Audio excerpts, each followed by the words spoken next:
Bonjour à tous et bienvenue sur la chaîne. Aujourd'hui, on plonge dans un sujet brûlant qui fait trembler les équilibres stratégiques en Afrique du Nord et au-delà. L'Algérie est en train de se réarmer massivement avec la Russie, et parmi les matériels qui circulent dans les discussions les plus sérieuses, on parle du drone kamikaze Geran-O2, connu aussi sous le nom de Shahed 136 en version iranienne, et surtout du chasseur de 5e génération Sukhoi Su-57 Félon. Est-ce du vent, des rumeurs ou une réalité qui est déjà en cours? On va tout décrypter ensemble, étape par étape, avec les informations les plus récentes et les sources les plus solides disponibles à ce jour, décembre 2025. D'abord, remettons le contexte. Depuis 2021 à 2022, l'Algérie a lancé ce qu'on appelle maintenant le plus grand programme de modernisation militaire de son histoire. Le budget défense a explosé, on parle de plus de 20 milliards de dollars injectés entre 2020 et 2025, et une bonne partie de cette manne va directement à Moscou.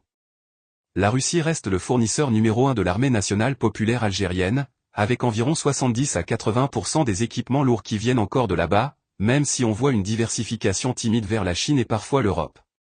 Pourquoi maintenant? Parce que la donne géopolitique a changé. Le Maroc, voisin et rival historique, a normalisé ses relations avec Israël en 2020 dans le cadre des accords d'Abraham, a reçu des drones Arop, Héron, et surtout les drones armés israéliens les plus avancés, sans parler des discussions sur les F-35 qui traînent toujours. Rabat a aussi signé avec les États-Unis un partenariat stratégique à 10 ans et s'équipe en missiles anti-chars Javelin, en HIMARS, en hélicoptères Apache.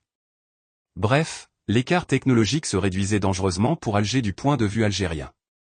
Il fallait répondre, et vite.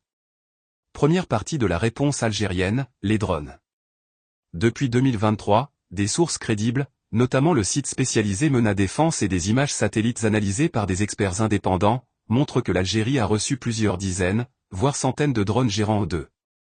Pour ceux qui ne connaissent pas, le Geran-O2 est la version russe du Shahed 136 iranien, celui qui a fait des ravages en Ukraine depuis 2 ans. C'est un drone kamikaze à très bas coût, environ 20 000 à 50 000 dollars l'unité selon les estimations, avec une portée de 1500 à 2500 km selon la charge, une vitesse de croisière de 150 à 180 km/h et une ogive explosive de 50 kg. Il vole bas, il est difficile à détecter par les radars classiques, et surtout, il est produit en masse. L'Algérie a officiellement reçu ces drones dans le cadre d'un contrat signé en 2023, mais les livraisons ont vraiment accéléré en 2024 à 2025. Des photos publiées par l'état-major algérien montrent des Geran-O2 repeints en livrée algérienne, avec l'immatriculation locale. On parle d'au moins 300 unités déjà livrées, et un accord pour une production locale partielle à Ain Arna ou à Béchar est en discussion avancée. Pourquoi c'est un game changé? Parce que ça donne à l'Algérie une capacité de frappe profonde à très bas coût.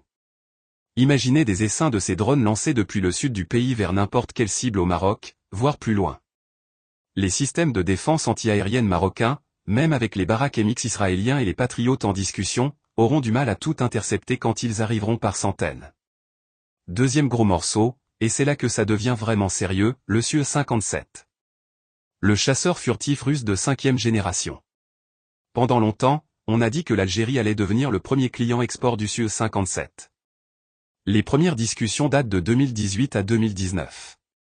À l'époque, Alger voulait 14 appareils, 3 escadrons de 4+2 pour l'entraînement. Le contrat a été gelé à cause des sanctions sur la Russie après l'invasion de l'Ukraine en 2022, mais surtout à cause des retards de production du Su-57 lui-même. La Russie n'avait quasiment pas livré à sa propre force aérienne, seulement une douzaine d'appareils pré-série jusqu'en 2024. Mais tout a changé en 2025. Depuis le début de l'année, la production a été multipliée. L'usine de Komsomolsk-sur-Amour tourne à plein régime. La Russie a livré 24 Su-57 à ses propres forces en 2024 à 2025, et surtout, elle a désespérément besoin de devises étrangères.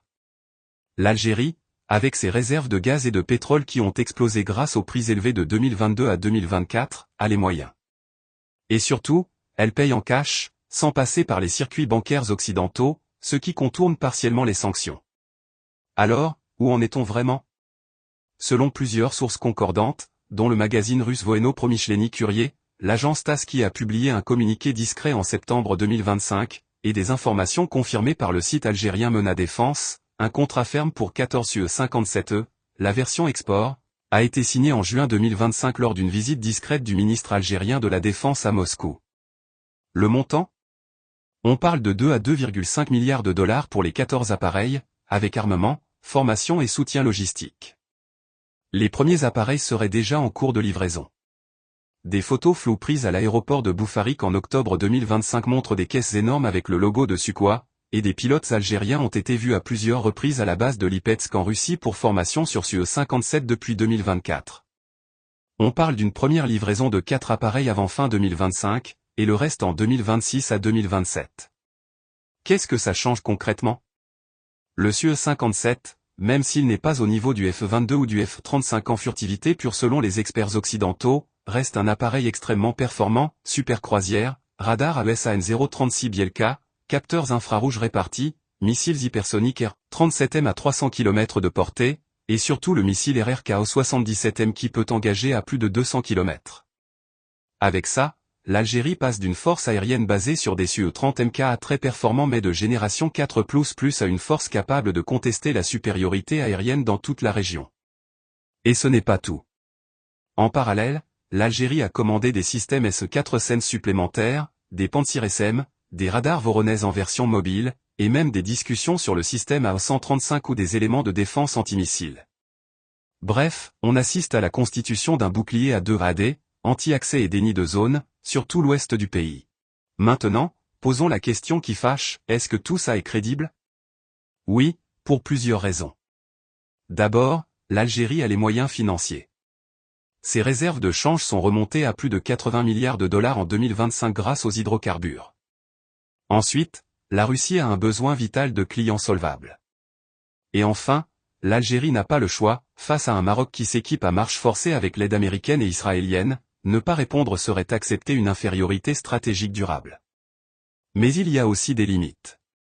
Le Su-57 reste un appareil complexe, avec un historique de problèmes de moteur et de furtivité. Les sanctions compliquent la maintenance. Et surtout, l'Algérie mise tout sur un seul fournisseur, ce qui la rend vulnérable si jamais les relations avec Moscou se tendent. En résumé, oui, l'Algérie est en train de se doter des gérants O2 en quantité industrielle, et oui, les Su-57 arrivent, lentement mais sûrement. Ce n'est plus une rumeur, c'est une réalité en cours de déploiement. Et ça change complètement la donne militaire au Maghreb.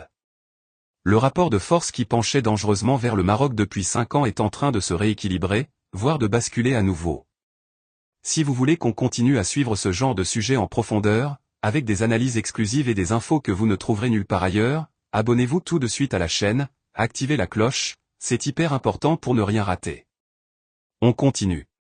Parce que derrière ces contrats, il y a aussi une dimension politique énorme. L'Algérie renforce son axe avec la Russie au moment où Moscou est isolé par l'Occident. C'est un signal fort envoyé à Washington, à Paris et à Rabat, Alger choisit son camp. Et ce camp, c'est celui des BRICS, de la multipolarité, de la résistance à l'hégémonie occidentale. D'ailleurs, petite info bonus, lors du dernier sommet Russie-Afrique à Sotchi en 2025, l'Algérie a été désignée comme le partenaire stratégique numéro 1 de Moscou sur le continent. Et ça, ce n'est pas rien. Autre point important, la production locale. L'Algérie ne veut plus être seulement un client, elle veut produire. On a déjà l'usine de montage de Su-30 à Ouargla, on aura bientôt une ligne pour les gérants O2, et des discussions sont en cours pour une participation à la production du Su-57 dans une version simplifiée. Ça s'appelle la profondeur stratégique. Et pour ceux qui disent, oui mais les drones iraniens, les Su-57 russes, c'est de la camelote, regardez ce qui se passe en Ukraine. Les gérants O2 saturent les défenses ukrainiennes tous les jours. Et le Su-57, même en petit nombre, a déjà effectué des missions réelles au-dessus de l'Ukraine avec des missiles de croisière tirés hors de portée des S-300. Ce n'est pas du jouet. Alors oui, il y a des faiblesses, oui il y a des retards, mais l'important, c'est la tendance. Et la tendance, c'est que l'Algérie est en train de redevenir la puissance militaire dominante en Afrique du Nord, comme elle l'était dans les années 80 à 90. Si cette analyse vous a plu, si vous voulez qu'on continue à décrypter les grands mouvements géopolitiques et militaires avec cette franchise, abonnez-vous maintenant, likez la vidéo, partagez-la autour de vous, ça aide énormément l'algorithme. Et on va aller encore plus loin. Parce que derrière tout ça, il y a aussi la question du Sahara occidental. Plus l'Algérie s'équipe, plus elle peut soutenir le Front Polisario, pas seulement politiquement, mais potentiellement avec du matériel de pointe. Imaginez des gérants aux mains du Polisario. Ça change tout. Et puis il y a la Libye voisine, le Sahel, le terrorisme. Avec ces nouveaux moyens, l'Algérie peut projeter sa puissance bien au-delà de ses frontières. Bref, on est à un tournant historique. Et vous êtes en train de le vivre en direct avec nous. Si vous ne voulez rien rater des prochaines analyses, abonnez-vous, activez la cloche, commentez pour me dire ce que vous en pensez. Est-ce que l'Algérie va redevenir la première puissance militaire d'Afrique? Est-ce que le SUE-57 va tout changer? Je lis tous les commentaires. Dernière chose avant de conclure, merci à tous ceux qui soutiennent la chaîne. On est de plus en plus nombreux, et c'est grâce à vous. Si vous voulez qu'on continue sur ce rythme, avec des vidéos longues, détaillées, sans langue de bois, alors abonnez-vous, c'est le meilleur soutien que vous puissiez nous apporter. On se retrouve très bientôt pour une nouvelle analyse. D'ici là, restez informés, restez critiques, et à très vite. Ciao.